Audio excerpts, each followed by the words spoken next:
श्री राधे अद्य आमरा हरिकथा प्रसंगे श्रवण करिब ब्रजमंडल स्थित नंदग्राम सम्बन्धे। नंदग्रामे नंद महाराज विराज करेছিলেন, সেজন্য তাহার নাম হলো নন্দগ্রামে। এই নন্দগ্রামে একটি বিরাট পর্বত আছে। নন্দ মহারাজ স্থানে নিবাস করেছিলেন, সেজন্য এই পর্বতের নাম नंदीश्वर पर्वत। नंद महाराजेर भजन प्रभावे এই স্থান অতীব প্রসিদ্ধ। শ্রীকৃষ্ণ প্রথমে মথুরায় অবতীর্ণ হন, তথা হইতে গোকুলে গমন করেন। তথা হইতে শ্রীকৃষ্ণকে রক্ষার জন্য নন্দ বাবা এই স্থানে নিয়ে আসেন। শ্রীকৃষ্ণ বাল্যকালে সমস্ত লীলা এই স্থান হইতেই প্রারম্ভ এবং সমাপ্ত করেন। এই নন্দগ্রামের এরিয়া প্রায় 5 কোষ অর্থাৎ 7-8 কিলোমিটার নিয়ে অবস্থিত। নন্দগ্রামটা মধ্যস্থলে যদি হয়, তাহার উত্তর দক্ষিণ পূর্ব পশ্চিম চতুর্দিকে প্রায় 2.5 কিলোমিটার করে অবস্থিত। তাহার মধ্যে কোথাও আছে খুন্নাহার কুণ্ড, কোথাও আছে ফুলবাড়ি কুণ্ড, কোথাও আছে দুমন বন, পূর্ণমাসী গুফা, টেরকদম্ব, আশীশ্বর মহাদেব, সেই বৃন্দাকুণ্ড ইত্যাদি। চতুর্দিকে যেমন নন্দগ্রামের পূর্ব দিকে আছে টেরকদম্ব, নন্দগ্রামের পশ্চিম দিকে আছে বৃন্দাদেবীর কুণ্ড বৃন্দাকুণ্ড, নন্দগ্রামের উত্তর দিকে আছে মতিকুণ্ড, দক্ষিণ দিকে আছে র্যামকুণ্ড ক্যাম্পকুণ্ড, এছাড়া দুমন বন। এইগুলি প্রায় 2.5 কিলোমিটার দূরে দূরে অবস্থিত। সেই জন্য নন্দগ্রামের বিরাট এরিয়া। নন্দ মহারাজ সেই ব্রজমণ্ডলের রাজা নন্দরাজা, তাহার যে বসতি স্থান বিরাট। এই নন্দগ্রামে বাবা যখন নিবাস করেছিলেন, সেই স্থানের উৎপত্তি সম্বন্ধে যে নন্দ বাবার যে মন্দির আছে, তাহা পাহাড়ের উপরে, তাহা নির্মাণ করিয়াছিল বিশ্বকর্মা, স্বয়ং বিশ্বকর্মা। আমাদের ব্রহ্মবিবর্ত পুরাণ অনুসারে দেখা যায় স্বয়ং বিশ্বকর্মা এই নন্দ বাবার মন্দিরকে তিনি তৈরি করেন, এবং সেই সময় অনেক দেবদেবতা সেই স্থানে এসে তাহার সহায়তা করিয়াছিলেন। এই নন্দগ্রামে আমাদের শ্রীকৃষ্ণ বলরাম বাল্যকালে লীলা করিয়াছেন। নন্দগ্রামে নন্দ বাবা এবং যশোদা মাতা, সঙ্গে আছে রোহিণী মাতা। শ্রীকৃষ্ণ কখনো হামাগুড়ি দিয়ে গোবৎসকে লেজ ধরে সেই দাঁড়া হইতেন, কখনো সেই যশোদা মায়ের পেছনে আঁচল ধরে সেই দুগ্ধপানের ছলে মাকে সেইভাবে স্নেহ করতেন। কখনো নন্দ বাবা যখন স্নান করতে যেতেন বা বনে যেতেন গোচারণ করতে, তখন শ্রীকৃষ্ণ হামাগুড়ি দিয়ে নন্দ বাবার সঙ্গে চলতেন। নন্দ বাবা কখনো কখনো শ্রীকৃষ্ণকে সঙ্গে করে গোচারণ লীলায় গমন করতেন। এই গোচারণ লীলাটা কেবল শ্রীকৃষ্ণই করেন নাই, তাহাদের বংশ পরম্পরায় সেইভাবে চলিয়ে আসিতেছে। কেননা আমরা বলিয়া থাকি সেই গোপ জাতি, সেই নন্দ বাবা প্রায় 9 লক্ষ গাভী ছিল। তাহার এখনো বর্তমানে ব্রজের বিভিন্ন স্থানে গৌশালা দর্শনীয়। তাহার মধ্যে নন্দগ্রামে যে যশোদা কুণ্ড আছে, নন্দ বাবা মন্দিরের দক্ষিণ দিশায়, সেই যশোদা কুণ্ডের পাশে সেই গোশালা অদ্যাবধি দর্শনীয়। নন্দ বাবা সেই স্থানে বিশ্রাম করতেন, অর্থাৎ গোচারণ লীলা স্থান হইতে প্রারম্ভ করতেন এবং সমাপ্ত করতেন। কখনো কখনো শ্রীকৃষ্ণ ছোট ছোট গো-বাছুরদের নিয়ে সেই স্থান হইতে গোচারণ করতেন। শ্রীকৃষ্ণ যখন একটু বড় হয়, তখন বড় বড় গাভী বৎসকে নিয়ে গোচারণ লীলা করিয়াছিলেন। শ্রীকৃষ্ণ যখন গোচারণে গমন করিবেন, তখন প্রভাত হতেই সখাগণ চলে আসতেন। শ্রীদাম সুদাম বসুদাম দাম্বসুদাম ইত্যাদি সখাগণ চলে আসতেন শ্রীকৃষ্ণ সহিত গোচারণে যাবেন। গোচারণে গমন একটি ছলনা মাত্র। তাহার মূল উদ্দেশ্য কি? শ্রীকৃষ্ণের যে গোচারণ লীলা, তাহার মূল উদ্দেশ্য হইল শ্রীকৃষ্ণ সখাগণকে সঙ্গে করে গোচারণে অর্থাৎ বিবিধ বনে গিয়ে বিবিধ প্রকার খেলায় মত্ত হইতেন। এইটা হলো মূল উদ্দেশ্য। কান্দে চড়া, গেন্দু খেলা, বল খেলা, লাফালাফি ইত্যাদি খেলায় মত্ত থাকিতেন। এখন প্রভাত হতেই যখন সখাগণ আগমন করতেন, যশোদা মাতা শ্রীকৃষ্ণকে নিদ্রা হইতে জাগাইতেন এবং যশোদা মাতা শ্রীকৃষ্ণকে বিবিধ প্রকার কীর্তন করে গান করে শ্রীকৃষ্ণকে শয়ন দিতেন। সখাগণ যখনই আগমন করতেন তখন যশোদা মাতা শ্রীকৃষ্ণকে বিবিধ প্রকার গানের মাধ্যমে শ্রীকৃষ্ণকে জাগ্রত করাতেন। জাগো মোহন প্যারি জাগো, এইভাবে শ্রীকৃষ্ণকে জাগাতেন। আর শ্রীকৃষ্ণ যখন জাগ্রত হতেন, যশোদা মাতা তাহাকে হস্তমুখ ধৌত করে, তাহাকে স্নান করে, শৃঙ্গার করে, বাল্যভোগ বিবিধ প্রকার ভোজন দান করে সখাগণকে ভোজন করায়ে তাহাদের সহিত গোচারণে গমনের জন্য আজ্ঞা করিতেন। শ্রীকৃষ্ণ বলরাম যখনই গোচারণে যাবেন তখন মাতার আজ্ঞা অনুসারে গমন করতেন। যতক্ষণ কৃষ্ণ বন থেকে না আসিবেন ততক্ষণ পর্যন্ত মাতা কৃষ্ণের দিকে তাকিয়ে থাকতেন, কখন আসবেন।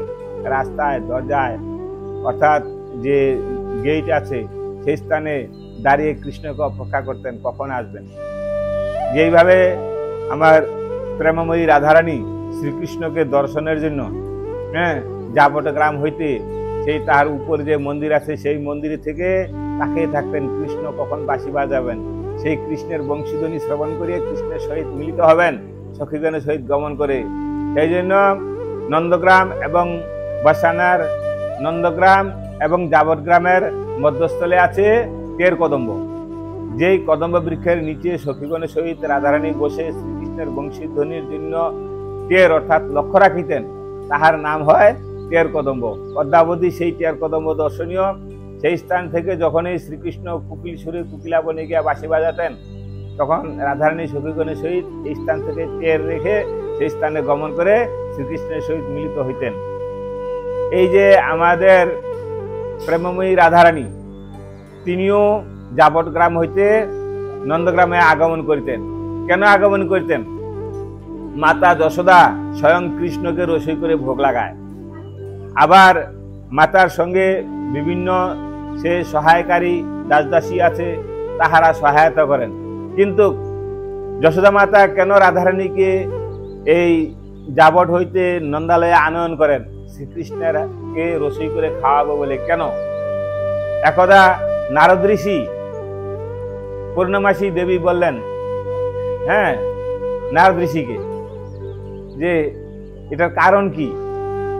তখন তিনি বললেন, পূর্ণমাসী দেবীকে নারদ ঋষি বললেন যে শ্রীমতী রাধারানী যদি রসই করে, তাহার হাতের ভোজন রসই যদি কেহ গ্রহণ করে, তাহলে তাহার যশ, আয়ু, তাহার ধন সম্পদাদি বৃদ্ধি হয়। এই কথা শ্রবণ করে সেই যশোদা মাতা রাধারানীকে জাবট হইতে সখীগণের সহিত আনয়ন করে এই স্থানে রসই করাতেন। রোহিণী মাতা থাকা সত্ত্বেও, যশোদা মাতা থাকা সত্ত্বেও রাধারানীর হাতের রসই কৃষ্ণকে সেবা করাতেন।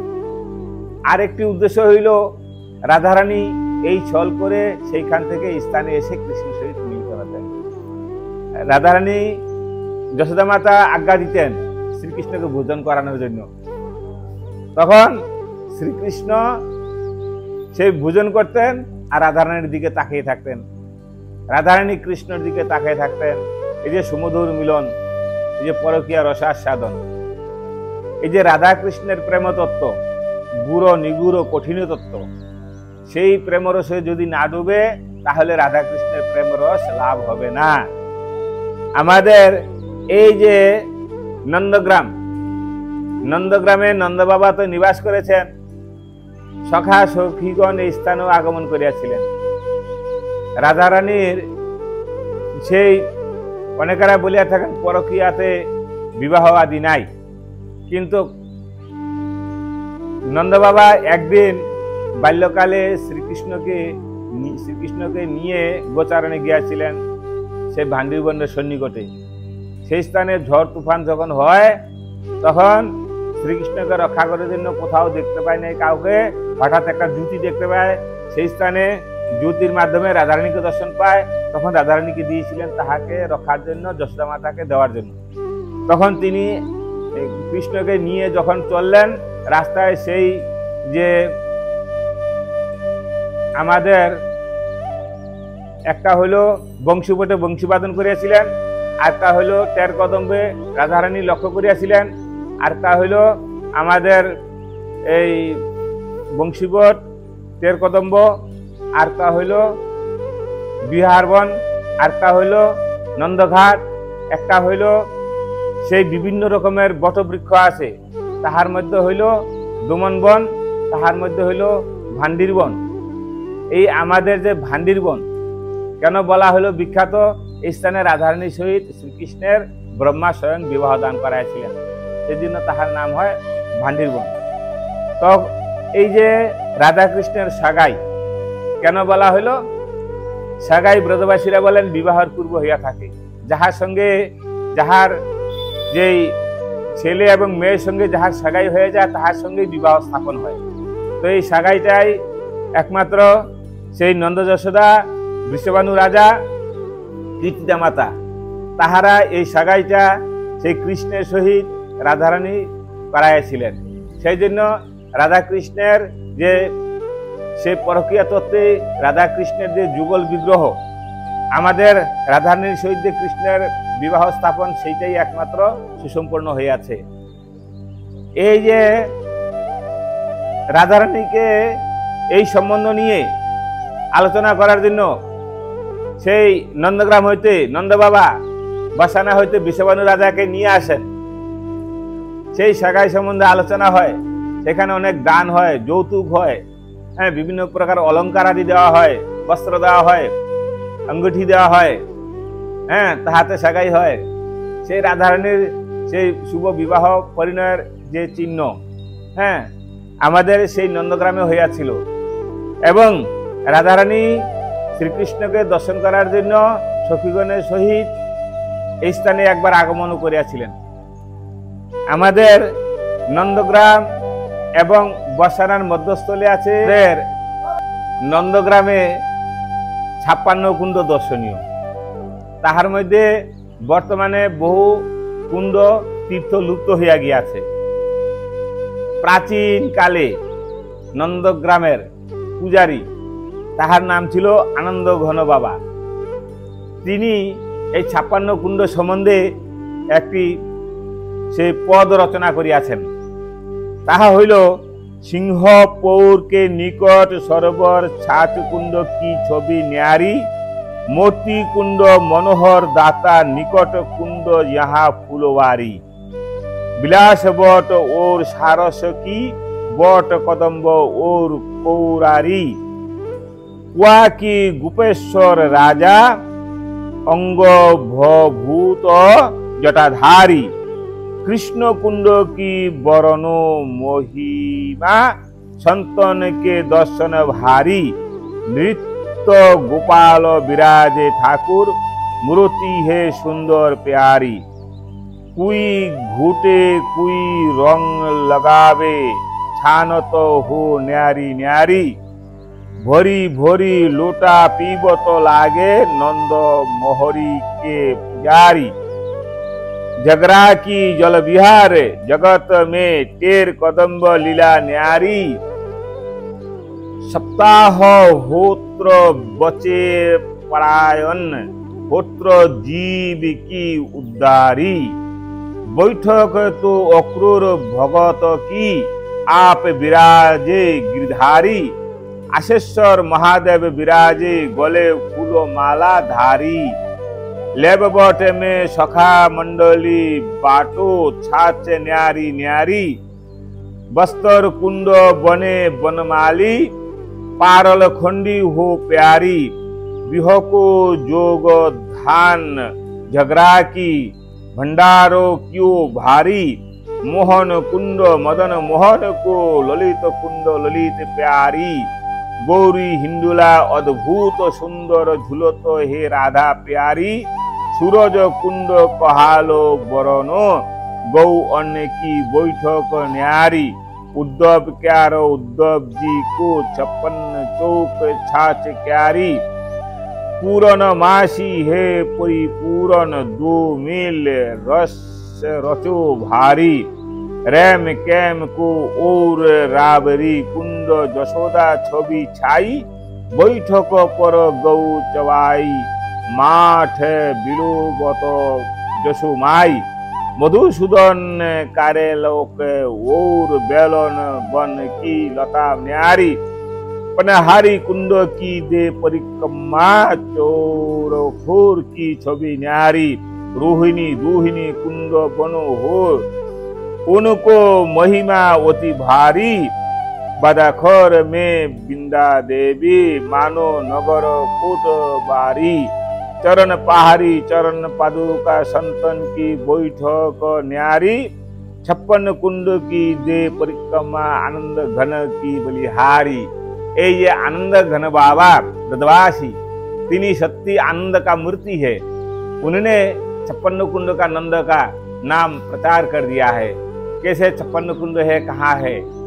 এই যে আমাদের 56 কুণ্ড নন্দগ্রামে অবস্থিত তাহা আনন্দ ঘন বাবা একটি গানের মাধ্যমে তাহা রচনা করিয়াছেন। আমরা এই 56 কুণ্ডকে পরপর কিভাবে তাহার মহিমা ইত্যাদি আলোচনা করিব। নিতাই গৌর হরি বল, জয় শ্রী রাধেশ্যাম।